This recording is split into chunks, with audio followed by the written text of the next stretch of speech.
Be me, 52, finally ready to share what really happened. Sitting in my empty apartment on a Tuesday evening. Been thinking about this for months now. Need to get this out somewhere because literally nobody will listen to me anymore. Let me start from the beginning. Married Robert when I was 24. Thought he was different from other men. He was gentle, quiet, worked with his hands, owned a small auto repair shop, nothing fancy but honest work. Back then I thought that was refreshing.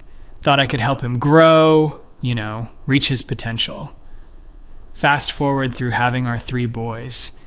Peter in 96, Derek in 98, Joel in 2001. Beautiful children, smart as whips. But watching Robert interact with them started to bother me. All that rough housing, teaching them about cars and tools. I could see the patterns forming early. Started speaking up more around the house. Would interrupt when Robert was telling the boys some story about his day at the shop. Boys, remember that there are many different kinds of intelligence. Your father's work is important, but don't let anyone tell you that's the only path. Robert would just get this look on his face and change the subject. Dinner conversations became my opportunity to really educate them. Robert would try to ask the boys about school, sports, normal father stuff. I'd redirect, Peter, tell us about that book we read on gender roles in society. Or, Derek, what did you think about our conversation on systemic inequality?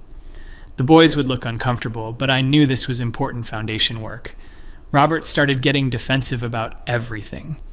Can't I just ask my son about his baseball game without it becoming a lecture? He'd say this right in front of the children, so I'd have to explain patiently that sports culture often reinforces harmful masculine stereotypes, that competitive hierarchies teach boys that dominance equals worth. Basic stuff, really, but he couldn't see it. Money became a constant source of tension. His little shop brought in maybe $45K a year, sometimes less. I had to make all the real financial decisions because he just didn't think strategically. Would want to waste money on tools he needed or some vacation to a lake. Meanwhile, I'm trying to save for the boys' futures, buy educational materials, pay for enrichment activities. Told him countless times that I wasn't trying to control anything, just trying to be responsible about our family's resources. But he'd get sulky when I'd use our savings for something important like Peter's debate camp, or when I bought that documentary series about the history of oppression. We can't afford this right now, Sarah.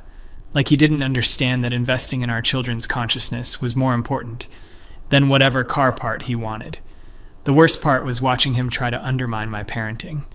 I'd be explaining to Joel why certain toys reinforce violent tendencies, and Robert would literally roll his eyes where the boy could see. Or I'd be having a teaching moment about how traditional family structures harm everyone, and he'd interrupt with, Sarah, he's 8 years old. As if age was an excuse for ignorance. Intimacy became impossible. How could I be close to someone who fought me on everything I was trying to build? Every time he'd approach me, I'd think about how he'd contradicted me in front of Peter that morning, or how he'd dismissed my concerns about Derek's aggressive play fighting. I needed a partner who understood what we were working toward, not someone who sabotaged it. Started being more direct about the housework situation. I was doing emotional labor constantly, planning, teaching, guiding these children toward enlightenment. The least he could do was handle the physical maintenance of our home. But he'd complain, I work 10 hours a day and come home to more work. Couldn't see that my work was never ending. That, deprogramming 3 boys from toxic societal messages, was exhausting. His appearance started bothering me too. Gained weight, stopped caring about how he presented himself. Would show up to school events in his work clothes, grease under his fingernails. I'd try to suggest better options. Robert, this is Peter's academic awards ceremony. But he'd get defensive. What's wrong with how I look? Couldn't understand that he was representing our family, representing what we stood for. Around the time Joel turned 12, things got really bad. Robert started openly challenging me in front of all 3 boys. I'd be explaining something important, maybe how traditional masculinity hurts men too. And he'd say something like, Sarah, enough, right there at the dinner table, undermining years of careful education. The boys started taking his side more often, would get quiet when I tried to have real conversations. Peter actually said to me once, "Mom, can we just eat without talking about this stuff?" Broke my heart because I could see Robert's influence taking hold, all that toxic conditioning seeping back in. Tried couples therapy, but Robert wasn't really committed. Would sit there saying things like, "I just want peace in my own home."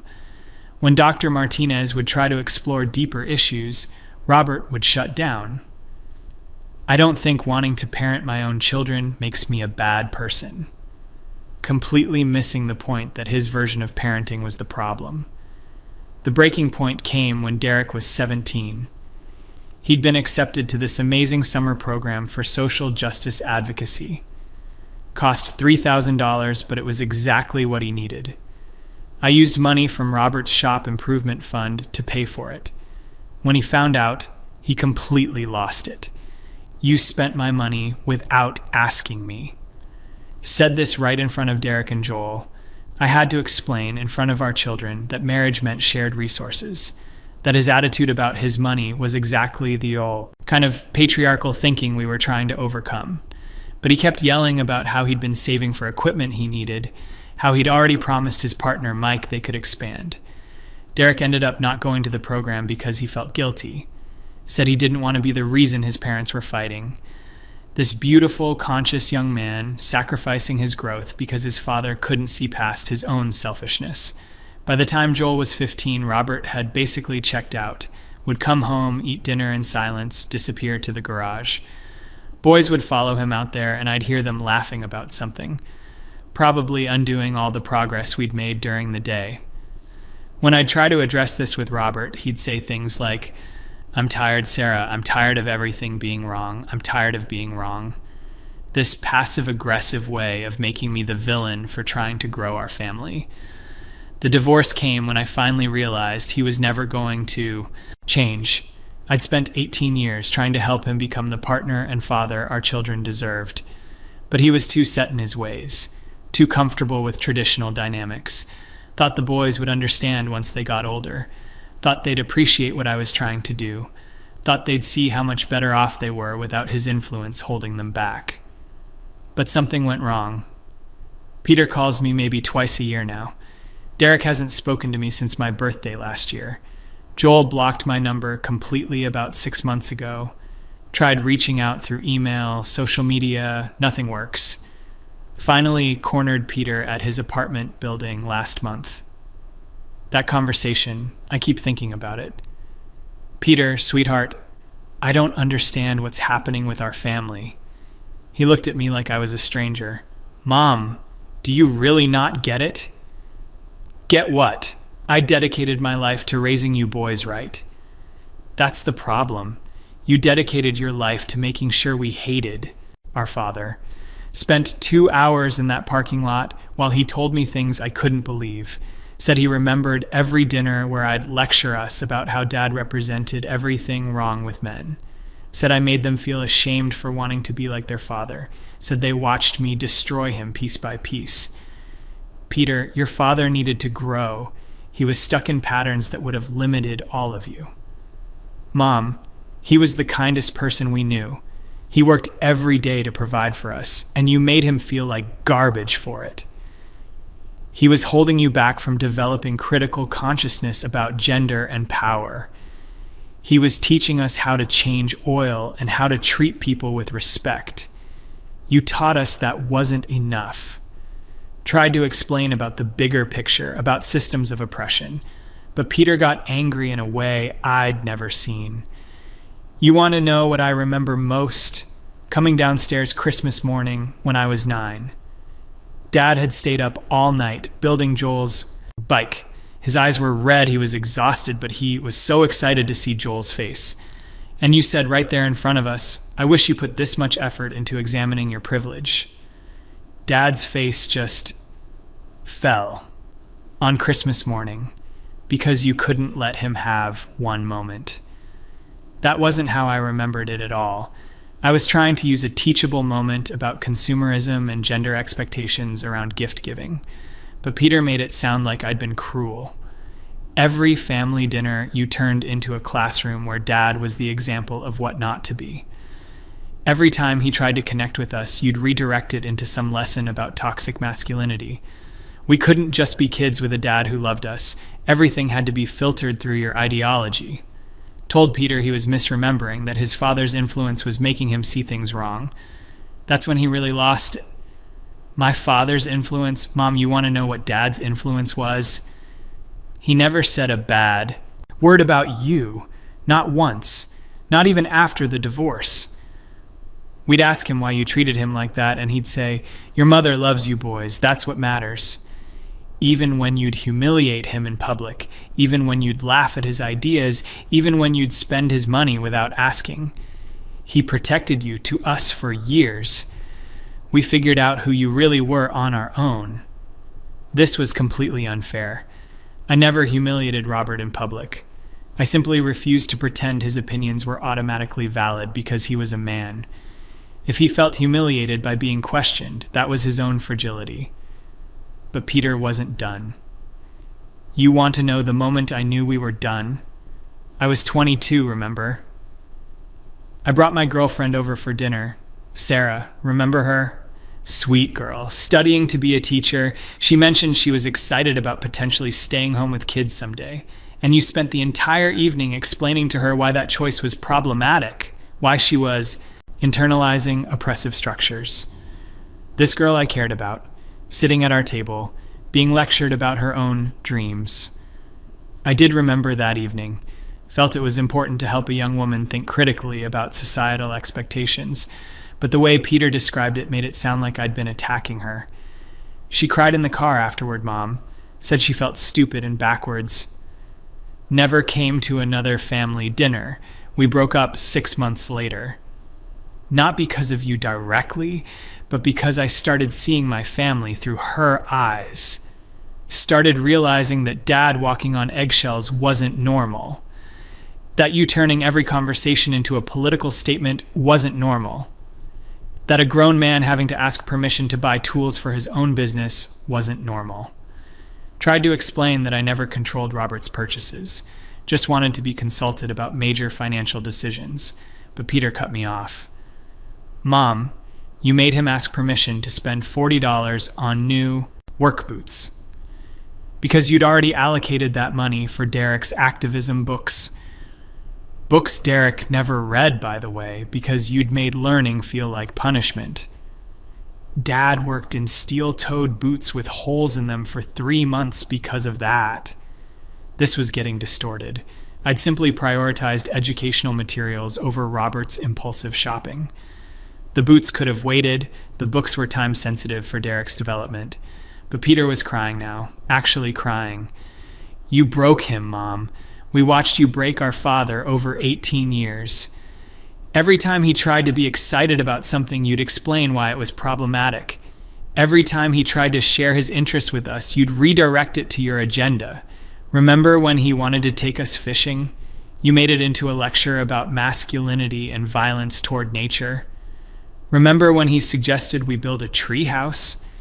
You said it reinforced hierarchical thinking and property ownership. Those weren't attacks. Those were opportunities to help the boys think deeper about activities they were accepting without question. Fishing did normalize a violent relationship with nature. Treehouses did teach children to claim dominion over environments. But apparently, Peter saw it differently. He stopped suggesting things after a while, just stopped trying. Would come home, do whatever housework you'd assigned him, eat dinner quietly while you lectured us. Then disappear to the garage because that was the only place in his own house where he wasn't being corrected. Peter, your father was resistant to growth. I was trying to help him become his best self. His best self, Mom, his best self was who he was before you decided he was broken. He was curious, optimistic, funny. He'd tell us stories about his customers, teach us card games, sing badly in the car. You turned him into someone who apologized for existing. We stood there for almost an hour while Peter told me story after story, each one more upsetting than the last. By his version of events, I'd spent years systematically tearing down a good man. But that wasn't what I was doing. I was trying to raise conscious children and help Robert overcome his conditioning. The conversation with Derek 2 weeks later was even worse. Tracked him down at his gym, waited until he was done with his workout. He was less emotional than Peter, but somehow more cutting. "Derek, baby, I need you to help me understand what's happening with our family." He looked exhausted before I even finished the sentence. "Mom, what do you want me to say?" "I want you to explain why you boys have shut me out. I gave everything to raise you right." Raised us right? Or raised us to hate ourselves? Spent 20 minutes trying to explain my parenting philosophy. How important it was to interrupt harmful socialization early. How I'd sacrificed to give them critical thinking tools their peers didn't have. Critical thinking tools? "Mom, you taught us that everything Dad loved was stupid. That wanting to work with our hands made us lesser. That being excited about sports meant we were buying into toxic competition. That asking a girl on a date meant we were participating in oppressive gender roles." None of that was true. I'd simply wanted them to examine these things thoughtfully instead of accepting them blindly. "Derek, I taught you to question, not to hate. You taught us to question everything except you. Every opinion that wasn't yours was internalized oppression or patriarchal conditioning. Dad couldn't have a preference for action movies without it becoming a discussion about violence culture. Joel couldn't want to play football without a lecture about masculine aggression. I couldn't be excited about getting my first job without hearing about how wage labor exploited the working class." Derek was getting agitated now, his voice rising. "You made everything political, Mom. Everything." Christmas was about capitalism and gender roles. Our birthdays were about consumerism and individualism. Going to the zoo was about animal exploitation. Dad suggesting pizza night was about processed foods and class privilege. These weren't attacks on family activities. These were opportunities to live more consciously, to make choices aligned with our values. But Derek wasn't done. "You want to know what I remember most? I was maybe 10 years old. Dad had saved up money to take us to this baseball game. He was so excited, had been planning it for weeks, got us jerseys, bought peanuts and Cracker Jacks, the whole thing. And the entire drive there, you explained why baseball represented everything wrong with American masculinity. Talked about how sports distracted the working class from real issues. How competitive culture taught boys that winning mattered more than relationships. By the time we got to the stadium, Dad wasn't talking anymore. We sat through 9 innings in silence while he tried to pretend he wasn't miserable. I remembered that day differently. Had been trying to help the boys enjoy the game while understanding its cultural context. Wanted them to appreciate their father's gesture while thinking critically about what they were consuming. "Derek, I was trying to help you develop analytical skills. You were ruining everything Dad tried to do with us. Every time he planned something fun, you'd find a way to make it into a lesson about oppression. Every time he got excited about sharing something with us, you'd explain why it was harmful. He stopped planning things after a while, just let you take over all the family decisions. This was so frustrating. Robert stopped planning things because he wasn't good at considering the broader implications. I took over family decisions because I was better at thinking through complex factors. But Derek made it sound like I'd been controlling. Mom, do you remember when Dad wanted to teach us to change oil? Of course I remembered. Had explained that car maintenance was important life skill regardless of gender, but that we needed to discuss why automotive culture was typically masculine coded. You turned a father wanting to teach his son something useful into a 2-hour discussion about gender performance. Dad finally just said forget it and walked away. Never offered to teach us anything again. Now, I'm 26 years old, and I don't know how to change my own oil because you couldn't let him share his knowledge without deconstructing it. This wasn't my fault. Robert could have taught them car maintenance at any time. He chose to withdraw rather than engage with important questions about gender and skill sharing. Told Derek he was misplacing blame, that his father was responsible for his own choices. That's when Derek got really angry. responsible for his own choices. Mom, you made it clear that all his choices were wrong. Every hobby was problematic, every interest was toxic, every opinion was ignorant.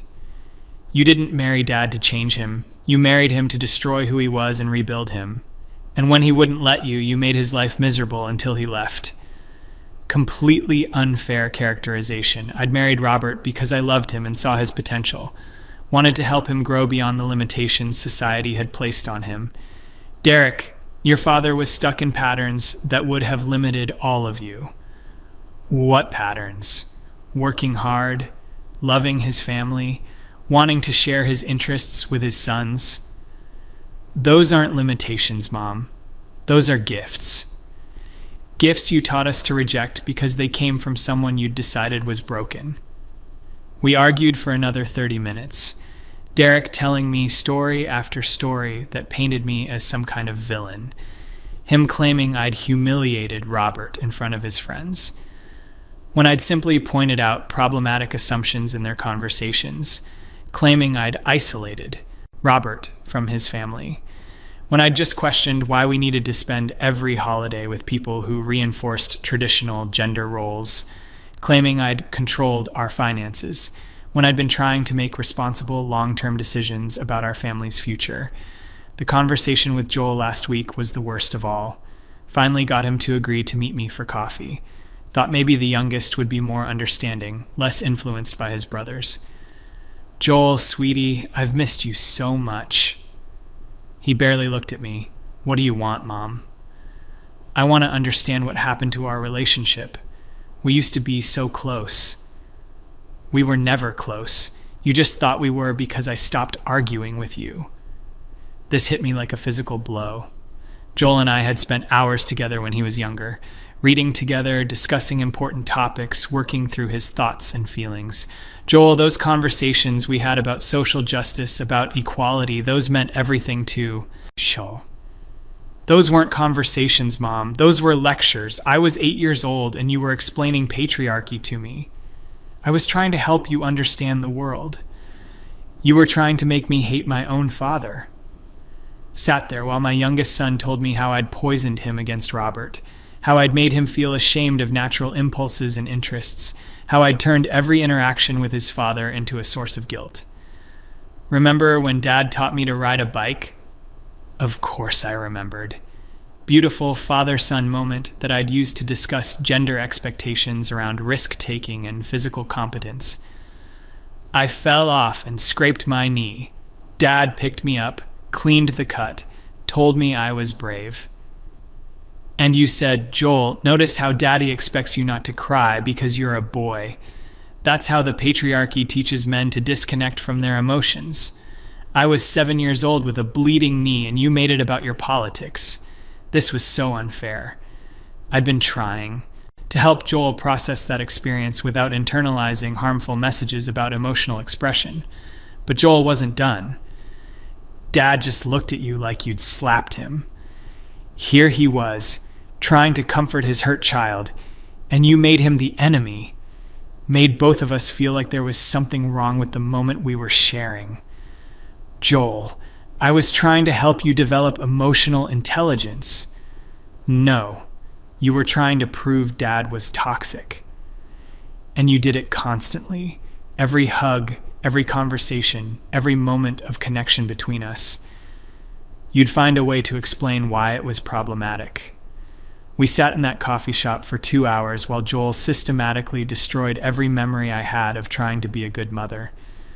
According to him, I hadn't been protecting the boys from harmful socialization. I'd been preventing them from having a relationship with their father. The worst part wasn't even what you did to Dad, though that was horrible.